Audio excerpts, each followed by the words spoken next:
दत्तजन्म.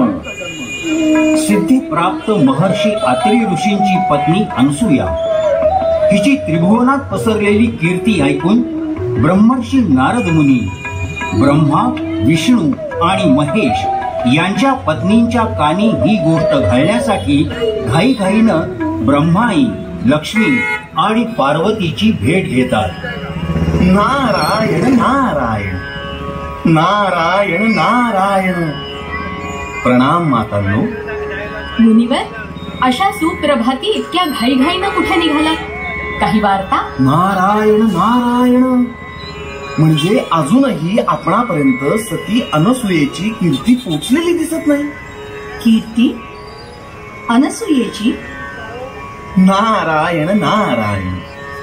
भूलोकात माहूरगडी स्थित असलेल्या अत्री ऋषींची पत्नी अनसूया हिच्या पातिव्रत्याची कीर्ती अवघ्या त्रिखंडात पसरलेली आहे. पतिनिष्ठा आणि आतिथ्यशीलतेत तिच्यापेक्षा श्रेष्ठ तीच. नारायण नारायण. काय? आमच्याही पेक्षा श्रेष्ठ पतिव्रता भूलोकी आहे? आम्ही साक्षात त्रिमूर्तींच्या पत्नी. आमच्याहून श्रेष्ठ स्त्री भूलोकात असणं शक्य नाही. नारायण नारायण. मुनिवर, पतिनिष्ठेत आम्हीच सर्वश्रेष्ठ. सौंदर्याचं मूर्तिमंत उदाहरण म्हणजे आम्हीच. आतिथ्यशीलतेतही आम्ही सर्वश्रेष्ठ.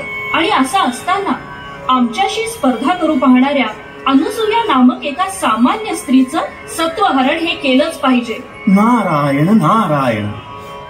आज्ञा असावी मातांनो. येतो मी. प्रणाम. नारायण नारायण नारायण नारायण. एका प्रभात समयी ब्रह्मा, विष्णू आणि महेश भिक्षुकाचा वेश धारण करून अत्री ऋषींच्या आश्रमात दाखल झाले. अनसूये, तुझ्या आतिथ्यशीलतेची कीर्ती ऐकून आम्ही भिक्षुक तुझ्याकडे भोजनासाठी आलो आहोत. महाराज, अतिथी देवो भव. तेव्हा आपण भोजन करून मगच पुढे तीर्थाटनाला निघावं अशी माझी आपल्याला नम्र विनंती आहे. ठीक आहे, पण आमची एक अट आहे. आम्ही परान्न भक्षण करत नाही. आमच्याकडे शिधा आहे, तो आम्हाला शिजवून दे. महाराज, जशी आपली इच्छा. आता आमची शेवटची अट ऐक अनसूये. हे भोजन तू आम्हाला निर्वस्त्र अवस्थेत वाढायचं आहे. अंगावर एकही वस्त्र न ठेव. महाराज, हे काय अघटित. मी पतिव्रता आहे. माझ्या शरीरावर फक्त माझ्या स्वामींचाच अधिकार आहे. पातिव्रत्य हाच स्त्रीचा खरा अलंकार आहे आणि तोच आपण हिरावून घेत आहात. त्याग करतो आम्ही या भोजनाचा. चला, प्रस्थान करा. थांबा थांबा महाराज, थांबा. असे उपाशी पोटी परत जाऊ नका. अतिथी धर्म मी मोडणार नाही. मला फक्त थोडा अवधी द्या. माझे पती अनुष्ठानासाठी गेले आहे. त्यांची आज्ञा घेऊन येते.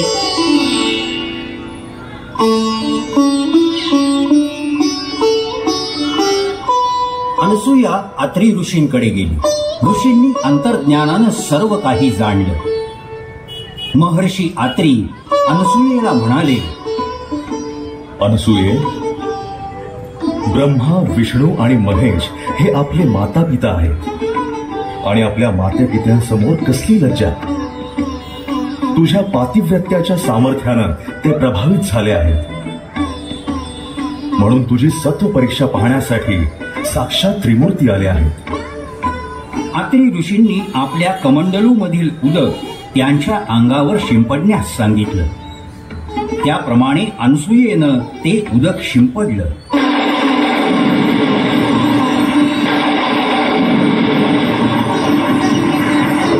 आणि काय आश्चर्य, उदक शिंपडता क्षणी ब्रह्मा, विष्णू आणि महेश यांचं रूपांतर 3 सुकुमार बालकांमध्ये झालं. तिघांनी यथेच्छ भोजन ग्रहण केलं.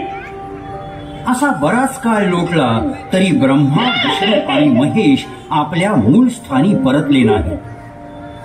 आता मात्र ब्रह्माई, लक्ष्मी आणि पार्वती व्याकुळ झाल्या.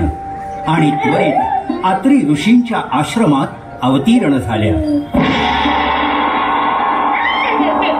अनसूये, आमचे पती तुझ्याकडे आले आहेत. कुठे आहेत ते? अनेक दिवस झाले पण अद्याप महाली परतले नाहीत. तुझ्या सौंदर्याला भाळून तुझ्याकडेच थांबले काय? कोण आहात आपण? आम्ही ब्रह्मा, विष्णू आणि महेश यांच्या पत्नी आहोत.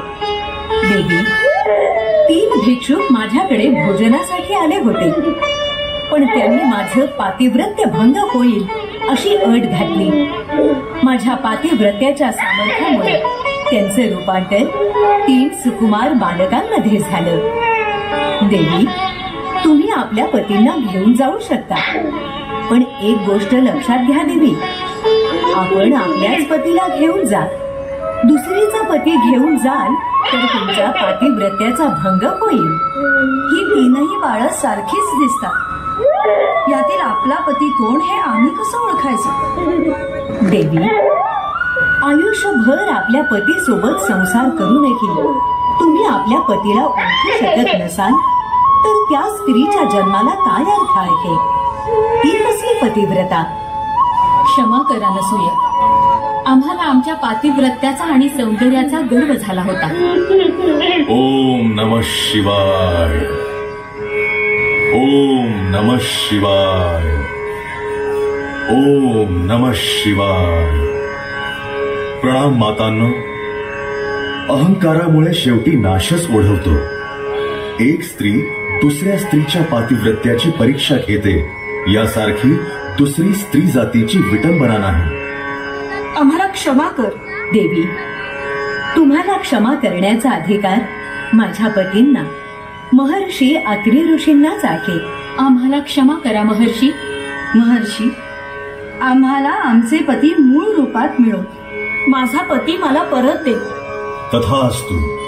गुरुर्ब्रह्मा गुरुर्विष्णू गुरुर्देवो महेश्वरा गुरुर साक्षात परब्रह्म तस्मै श्री गुरवे नमः.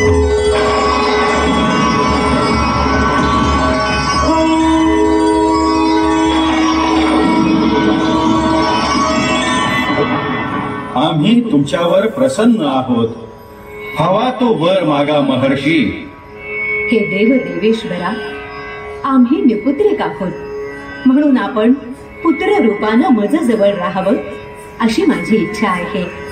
माते, मी ब्रह्मा चंद्राचं रूप घेऊन पृथ्वीला शीतलता देईन.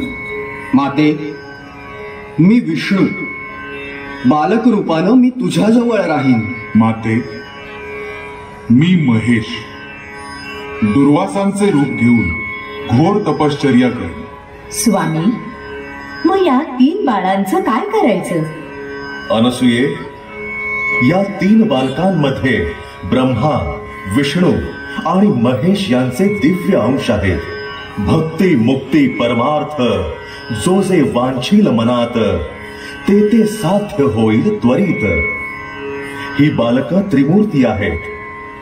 त्रिमूर्ती म्हणजे ज्ञानमूर्ती, कृपा सिंधू, कैवल्यमूर्ती. त्रिमूर्ती म्हणजे गुरूंचे गुरु श्री दत्त गुरु.